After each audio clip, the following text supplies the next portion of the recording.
So, here's, while we have a couple minutes together, here's sort of how I figured we'd spend it. I'm going to do something sort of more talking, less reading. I think it's usually better, because reading gets boring quickly. So, what I'm going to do is I'm going to sort of talk for a couple minutes, and then I'm going to read a pretty brief passage, and then talk a bit about the passage, and then you guys can jump in, ask questions, tell me stuff that you always wanted to tell me all the time. In case there's anything that's been like, you just really need to get off your chest tonight. So before I read something, really quickly, it seems like there's a couple people here who I didn't grow up with or go to college with. So for you guys who have not been hearing me talk about this book incessantly for the past 6 years, I'll just describe it very, very briefly. The Sherlockian is about what happens when a literary researcher who tries to use his expertise with the Sherlock Holmes stories to solve his own real-life crime. While at the same time, in a past storyline, Arthur Conan Doyle himself, author of these stories, is using his own sort of expertise at writing a mystery novel to solve his own real-life crime. So, my sort of pretentious way of talking about it is, I like to call it a meta-mystery. It's a mystery novel about people who love mystery novels. It's a mystery novel about people who read mystery novels and care about them and whose lives have been sort of forever changed by mystery novels. So the passage I'm going to read now comes pretty late in the book. So we're in this section, we're going to be in the fall of the year 1900. Arthur Conan Doyle has, when we start here in this section, Arthur Conan Doyle has killed off the character of Sherlock Holmes about 7 years before. So in that 7 years, every publisher under the sun in every country across the globe has been writing Conan Doyle essentially blank checks, asking him to write more Sherlock Holmes stories. He keeps saying no. When we find him here, he's just gone over to the house of his good friend Bram Stoker. Because Stoker had to break the sad news that their mutual friend Oscar Wilde has just died. So, as the passage starts, Stoker kind of breaks this news to him, and they kind of commiserate for a bit, talk about Oscar Wilde for a bit, and then it's getting late, so Bram Stoker kind of goes over and flicks on the electric light bulbs that he's just had installed in his house, and Conan Doyle's eyes kind of like freak out, because all of a sudden there's this bright electric light that he's seen indoors for the first time in his life. The only trick, though, is in order to read this passage, I'm going to need to borrow a book from someone. Anyone have one lying around? You guys? Sorry, I can't look back there. You know how some authors travel with their own books and they have like a whole thing? I'm not that guy. It's just not. But I did memorize what page it's on. Okay, so the electric light bulbs just got flicked on. Conan Doyle's eyes are kind of buzzing, so to speak, from them. So here we go. The colors were those of medieval pageantry. All red was pure red, all blue was pure blue. The shadows of the chairs cut sharp black lines on the golden Persian rugs. All was clean, visible, and still. Arthur thought that the room used to look like a Michelangelo, and now it more resembled a medieval panel work. The luscious and spooky gray browns of gaslight chiaroscuro had been stripped clean off by the sharp razor of electricity. "They're a marvel," said Arthur. A twinge of hesitation remained in his throat. "Quite," said Bram, and yet I hear it in your voice. Something bothers you about them." Arthur looked around and felt a drift in the nova glare of progress. "I can't explain it precisely," he said, "but they make me sad somehow." "You feel it too, then?" "I'm not sure what you mean." "It's the end of an age," said Bram, "and the beginning of a new one. The 20th century. It sounds odd on the tongue, doesn't it? The calendars have already changed, and now we've lost Oscar. Not even Victoria can last forever, though she's certainly of a mind to try." "Hush, don't speak that way." "Oh, come now, Edward won't be so bad. You wait and see." "Perhaps," said Arthur. "What saddens me is not the passing of time, but the curious sensation of being aware of it as it happens. We're used to demarcating our histories in hindsight. We draw the lines afterward. It's the scholars who separate one period from another. Did Constantine know that he was presiding over something more than the natural tumult of empire? Did Newton know that he'd arrived upon a wave of revolution, like Aphrodite on a clamshell? And, moreover, did anyone else perceive the change in the air around them? Were they self-aware, as we are? But you're right, I think," Arthur continued. "I don't know how any man could feel his eyes burn in the electric light and not also feel the sudden palpability of history." Bram smiled. "The palpability of history," he said, rolling it over his tongue. "I like that." He paused, looking Arthur up and down curiously. "You've been writing again, at work on more stories." "Yes," said Arthur, unsure of where Bram was headed with this line of inquiry. You always get a touch more poetic in conversation when you've just been writing. It's something of which I've taken notice over the years. Quite charming, really. Bram held his breath and scratched his beard. Arthur felt that Bram was preparing to broach a delicate subject, and when Bram next spoke, Arthur's suspicions were confirmed. Holmes? Oh, hell, not you too, said Arthur. I get enough bullying about him from my publishers. No, I have not been writing about Sherlock Holmes. As you say, said Bram, I just had a thought. Well, how shall I put this? There was no man who felt your palpable history more than Sherlock Holmes. I will not write more Holmes stories, do you understand? I would have thought I'd made that perfectly clear at this point. I don't care whether you do or not, said Bram. But you will eventually. He's yours till death do you part. Did you really think he was dead and gone when you wrote The Final Problem? I don't think you did. I think you always knew he'd be back. But whenever you take up your pen and continue, heed my advice. Don't bring him here. Don't bring Sherlock Holmes into the electric light. Leave him in the mysterious and romantic flicker of the gas lamp. He won't stand next to this, do you see? The glare would melt him away. He was more the man of our time than Oscar was, or than we were. Leave him where he belongs, in the last days of our bygone century. Because in 100 years, no one will care about me, or you, or Oscar. We stopped caring about Oscar years ago, and we were his bloody friends. No, what they'll remember are the stories. They'll remember Holmes, and Watson, and Dorian Gray. And your count, said Arthur? What was his name? From that little province. He trailed off. He searched his mind for the name of that backwater kingdom, but he couldn't find it. Transylvania, supplied Bram when it became clear that Arthur did not recall the name. He was from Transylvania. No, they won't remember him. He didn't inspire the imagination of a people as did your Holmes. He was my great failure. Bram laughed bitterly. Count what's his name? I'm sorry, Bram, said Arthur. I'm so very sorry. I know well how much of your own blood was in that novel. I thought it was a grand thing, I truly did. Is that why Oscar's death has you so battered up? Yes, I suppose it is, said Bram. We treated the man himself as scrap paper, to be used for a while and then discarded.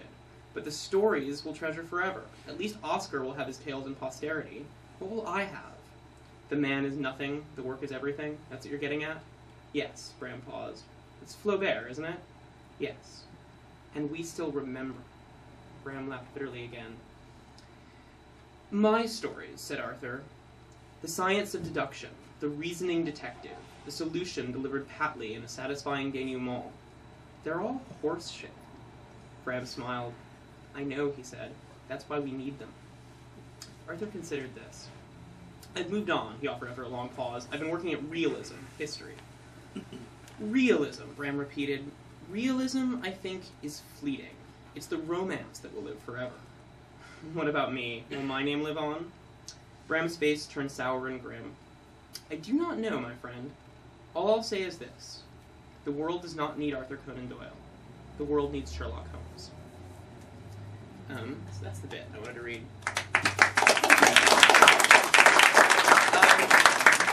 So, thanks. So there's a couple things I just wanted to kind of chat about in relation to that paragraph, and then we can do questions and stuff. The first is that clearly I cannot even remotely do a British accent. It's really bad and embarrassing. But later on, if somebody gets me drunk, I may do like a couple of... I'll try it again, and it'll be like an amusing disaster for everyone present. But I just heard, actually, I was on the phone the other day with the people who are doing the British audio version, who are actually reading the book in a British accent. It's the first time I've ever like heard the book read out loud with like the real accent. It's really trippy experience. Because there's like some guy you've never met who's like reading your novel and getting all into it. So, accents aside, the second thing I wanted to talk about here, and we're just going to go into kind of pretentious mode for a second, so bear with me. This passage that I read is what I sort of consider my defense of genre against what I like to call the tyranny of realism. I think in fiction we have this tendency, a sort of natural tendency to overvalue realism or naturalism or things that kind of seem true to life, and I'm not quite sure why. For example, I don't think that realism in fiction is necessarily harder to do than, say, genre fiction. And moreover, our taste in what constitutes realism, our taste in what constitutes the real, tends to change a bit. It's like when you watch old movies and the acting styles seem very, very broad. Everyone kind of like moves sort of more stiffly and sort of over-enunciates every word. And that's not because the actors were bad 60 years ago. It's because it was a different standard of what constituted real. of what constituted what people wanted to watch. So you may have noticed earlier in the part that I was reading, the Bram Stoker character refers to the work that Conan Doyle has done through his writing as romance stories or romance novels. This is an interesting phrase because it means something very different then than it does now. Now you get a certain image of what a romance novel is, but in Victorian times, a romance novel sort of meant anything that's sort of more fanciful, less literary, something that we call pulp fiction or genre fiction today. And I really, really like this term, romance novel, romance fiction. I think it's fantastic. I think that, I think because romance is at the heart of all genre, I think genre fiction presents the romantic allure of a world that does not quite exist. You read these home stories and you want to live inside them, and that's the romance of them. So then here's the question. Why do we want to live inside these stories? Why do we feel romantically towards the home stories? Why do we love mystery stories so much? And why is the character of Sherlock Holmes more important to us than the real person Arthur Conan Doyle? And he is. And so answering these questions is, I think, why I wrote the book and what I sort of hope to figure out for myself in the course of writing this. And I think the book presents some answers, and there's other answers that I've sort of been thinking about on the side. And in my head, what I've sort of come to is this. I think we love mystery stories because they present a vision of a world in which all problems have solutions. There's mysteries, and then they're solved. And there's this really smart guy, and his name is Sherlock Holmes, and he can wade into the sort of big, noisy, confusing morass of the world around us, and he can pluck out answers. And there's something unbelievably alluring and unbelievably compelling about that. Because in the real world, not all problems may have solutions. Sometimes things can just be bad or unpleasant, and we don't know how to fix it. So here's a sort of random example taken from, taken from the news. The unemployment rate in the country is about 9.4% right now, I think. I haven't checked in a week, but I think it's about 9.4%. And so no one is happy about the unemployment rate in the United States of America right now. And everyone from the president to the Congress to the Senate to every newspaper columnist with an inch of space in a daily paper anywhere in this country is going to have an idea about how to fix that, about how to lower the unemployment rate. And let's sort of say that some of them are right and some of them are wrong. Wouldn't the most terrifying notion be if none of them were right? If honestly if there were no answers, if no one had a solution to this? There is no plan for, say, lowering the unemployment rate. It'll happen at some point or it won't, and the problem may not be solvable precisely. And so I think this is why we need mystery novels, and I think it's why we need CSI and Law and Order and House. We need the romance of a world in which there are solutions. And that's something that I was trying to sort of get through in the book, as sort of everyone's dealing with, like, what the mystery novel means to them. So that is the sort of bit I wanted to talk about before we started chatting about things. Does anyone have any questions? Yeah? Were the three contemporary? I'm sorry? Were the three, Stoker, Doyle, and Wilde, were they contemporary? They were. They were actually quite good friends. They were good friends. They knew each other pretty well. They were all part of a sort of literary circle that hung out pretty regularly, and it's funny, like, sort of all of the famous authors in London at the time were kind of part of it. J.M. Barrie, who wrote Peter Pan, George Bernard Shaw, all those guys kind of hung out together. What's interesting, and what I sort of tried to get into a bit in that section, is that Bram Stoker was the unsuccessful friend. He was the manager of a theater, the Lyceum Theater, and he was the personal manager of a guy named Henry Irving, who was sort of the most famous actor in London at the time. So Stoker was an actor's manager who kind of, like, wrote on the side to, like, while away the hours and hopefully do something fun.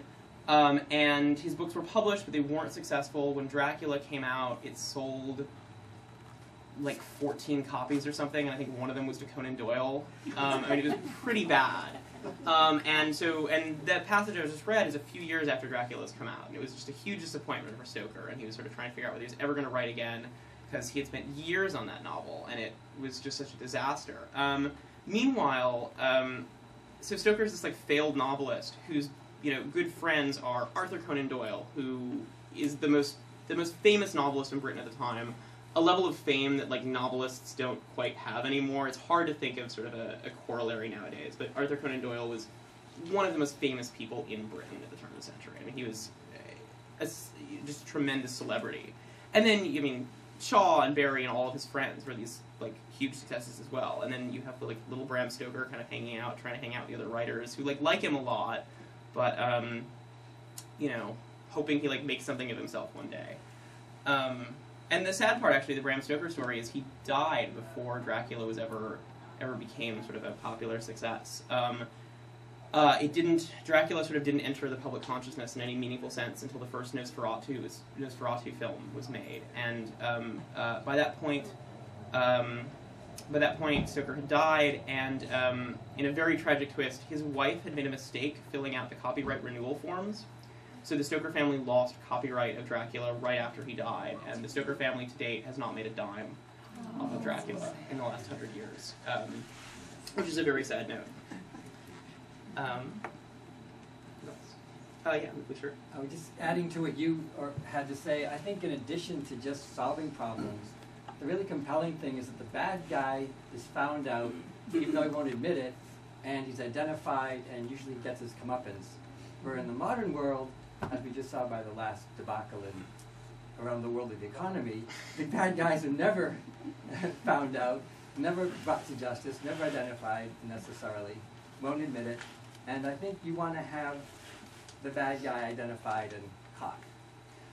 I think it's a really good point. And one thing that I've noticed, though, and this is interesting, especially if you even want to sort of pair out mystery novels in general and just talk about the Sherlock Holmes stories,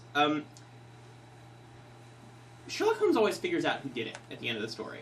He doesn't always put the guy in jail, and he doesn't always necessarily, like, justice is not always served.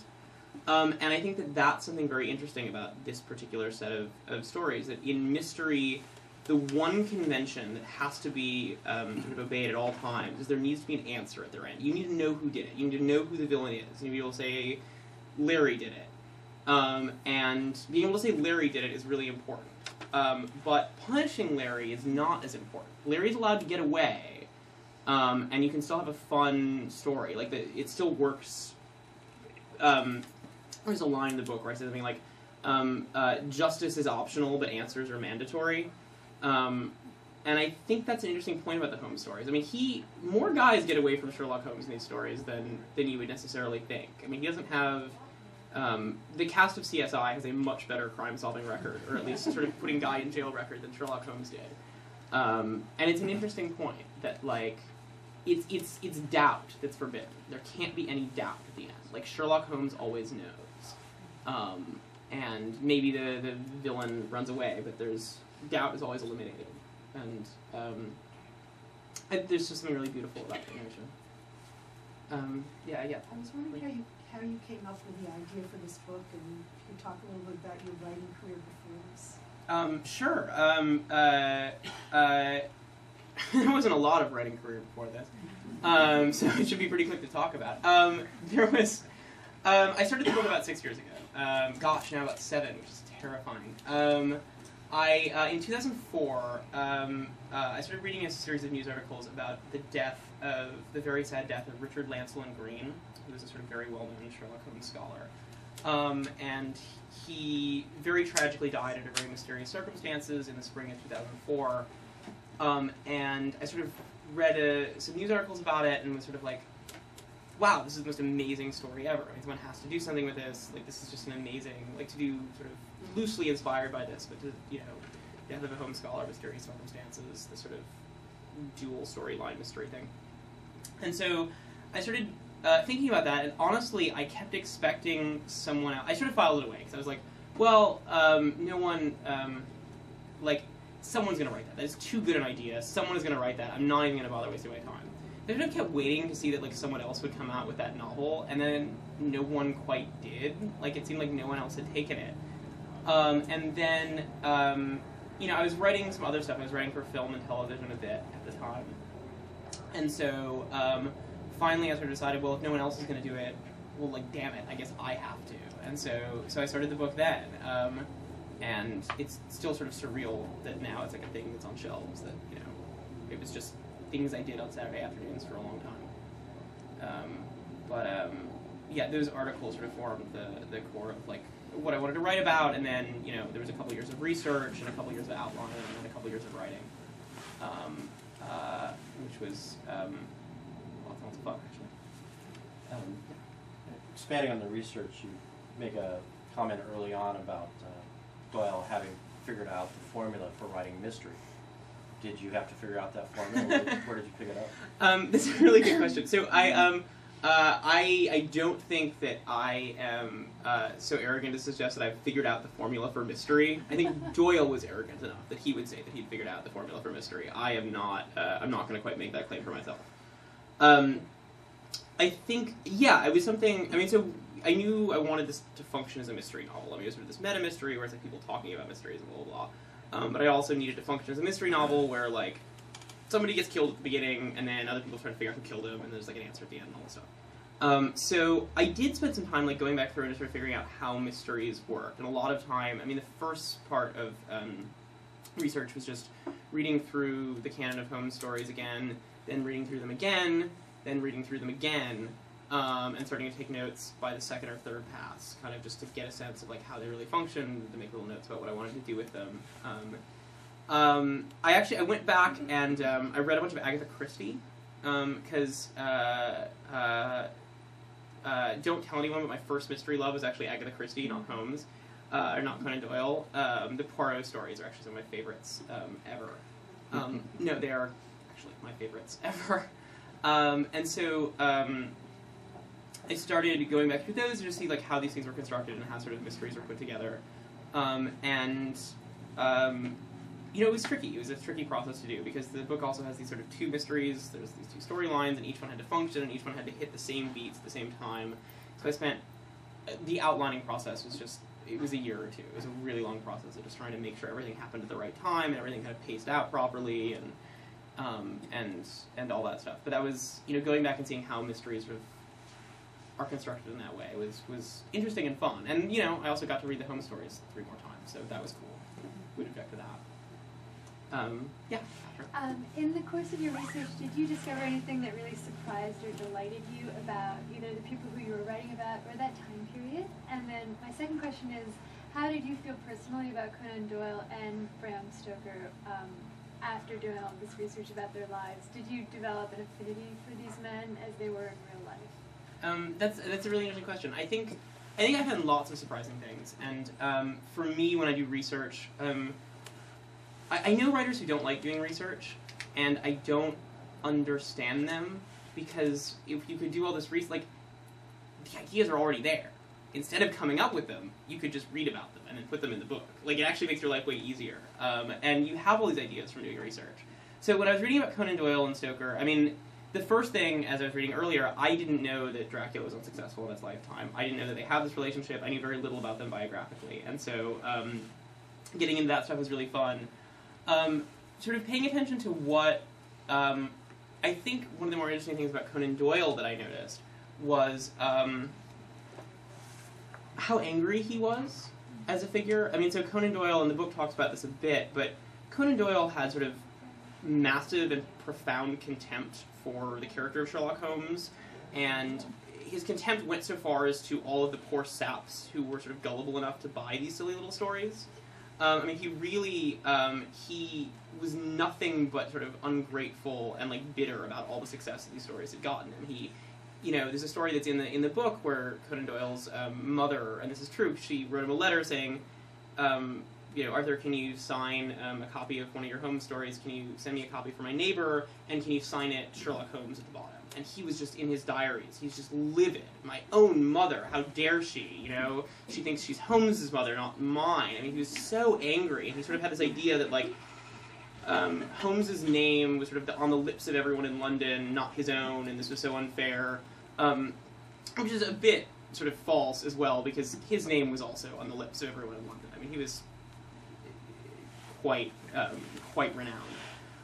And so I thought that was really, that was what I thought was most interesting about the character. You have a guy who's like done this thing, he's written these stories, and they're fantastically successful, and he is so angry about his success. He is so bitter about all this stuff. And if you watch or read interviews with him, and there's a couple actually, there's some videos too late in his life of interviews with him, so you can actually watch some. If you sort of read his interviews, like, he can't get more than 30 seconds without saying something, without making some like nasty little snipe about Sherlock Holmes or about the people who buy Sherlock Holmes stories. I mean, literally, he can't go 30 seconds without it. He's so bitter, and I thought this was just a fascinating. I thought this was such a fascinating character. This guy who's done this thing who. So you think, right? Like, what if he was, if he could see that we were all here, you know, in a bookstore in San Diego tonight, like, talking about Sherlock Holmes, I'm not sure that he'd be thrilled about this. Like, I'm not sure that that's how he'd want this all to work out, and I think that's really interesting, and that was something, and you were asking me whether if I liked him or what I felt about him. I mean, yes, I have a lot of affinity for Conan Doyle. I thought this was sort of his most interesting kind of character thing. It's not necessarily something that I, like, identify with. I, you know, could only hope that one day I'm so massively successful that I'm nothing but ungrateful about it. But we're still very much in the grateful phase right now. So, you know, I mean, today. So it's not something I identify with, but I think it's a very moving thing that, like, you know, everyone wants to create a character who lives for 100 years. This guy did it, and was just a bitter guy about it. And I thought that was sort of like a fantastic character bit. Yeah. Did the success of Sherlock Holmes come late in Doyle's life? Did he have a literary career before that wasn't as successful? He had published a few stories before Holmes, but he was, let's see, oh god, my math is going to be bad. He must have been in his early 30s when the first Holmes stories came out, maybe late 20s, and they were instantly successful. I mean, From A Study in Scarlet, which is the first Holmes story in 1887, someone can correct me if I'm wrong, they instantly took off. They instantly became a big deal. So he had published a few stories before, but nothing anyone really cared about. These Holmes things kind of took off, and then he sort of mostly did Holmes for a few years, until 93, and then, you know, he attempted to kill off the character of Sherlock Holmes. He wrote The Final Problem, where Sherlock Holmes dies, he falls off this cliff.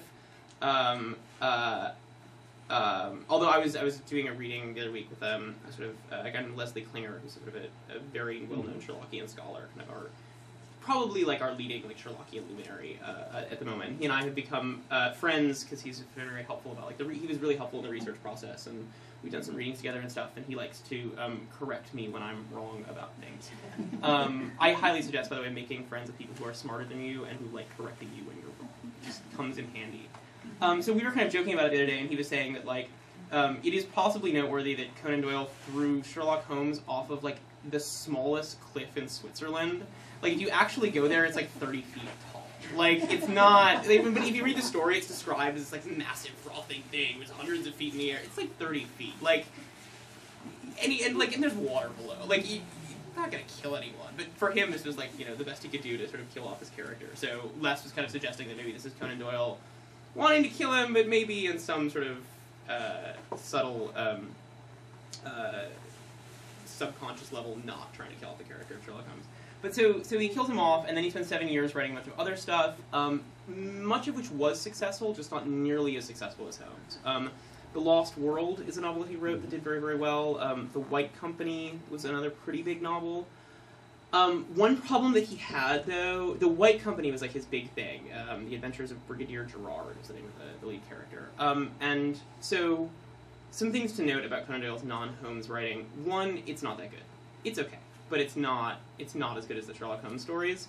And he found, and his diaries are very funny about this, The White Company is this like massive historical novel about this like French brigadier and all this stuff. And it got reviewed very favorably by the Times in London, but they reviewed it as young adult fiction. They called it a boys' book, and they actually declared it the boys' book of the year, which should be really exciting. Except he had written this like what he thought was this masterfully constructed piece of historical fiction, and then he found out it was a boys' book, and got very, very angry about it. He felt that sort of Sherlock Holmes distracted from these like other pieces. I mean, he wrote a lot of different stuff. You know, he wrote horror stories for a while. He wrote things that we would now, the Lost World, we would now certainly call science fiction. He wrote some atrocious poetry. He wrote, he did a lot of sort of political pamphleteering for a while. He ran for Parliament and lost. He sort of tried to keep himself busy doing everything he could but write Sherlock Holmes stories. But at some point he had to sort of do them, and that's, you know, what the book is sort of concerned with, that decision-making process. Yeah. Did you make any, or anything interesting from the Baker Street Irregulars? The real-life Baker Street. So the Baker Street Irregulars are, if you've read the book, the sort of the world's kind of preeminent Sherlock Holmes organization, or organization devoted to the study of Sherlock Holmes. In the course of, and the Irregulars are sort of a very secretive group. You have to like, they don't have a lot of meetings, and they publish a lot of things, but you know, you can't ask to join. You have to be invited. They have to, they find you, you don't find them. And they sort of don't publish like minutes of their meetings and things like that. In the course of researching the book, I called a couple of them just sort of out of the blue and said, "Hey, I'm Graham. I'm writing this book. It's about Sherlockians. Can you help?" And what certainly should not have been a surprise is that they were, to a person, just uniformly helpful. They were so sweet about like answering questions and fixing mistakes and sort of clarifying stuff. And just being unbelievably gracious. I mean, you know, first and foremost, this is a group of people who, like, they love Sherlock Holmes, they love these stories, and anything that sort of promotes affection for Holmes and sort of puts it out there and gets things going on in the sort of Holmesian world is something they're going to be happy about. I got to go, and so they've been very, very nice, and I've now become friends with a handful of them, and they're sort of very, very gracious. And actually, a couple weeks ago, Helen and I, who's sitting in the back, went to the sort of Baker Street Irregulars weekend in New York. I actually couldn't go to sort of some of the irregular events because there was a wedding at the same time. We got to go to sort of some of the side events for the weekend, and met, you know, sort of a handful of the Sherlockians who were just delightfully weird. They're everything you want them to be. I'll put it to you that way. Anybody else? Yeah. I enjoyed your book very much. Are you working on another one you could tell us about?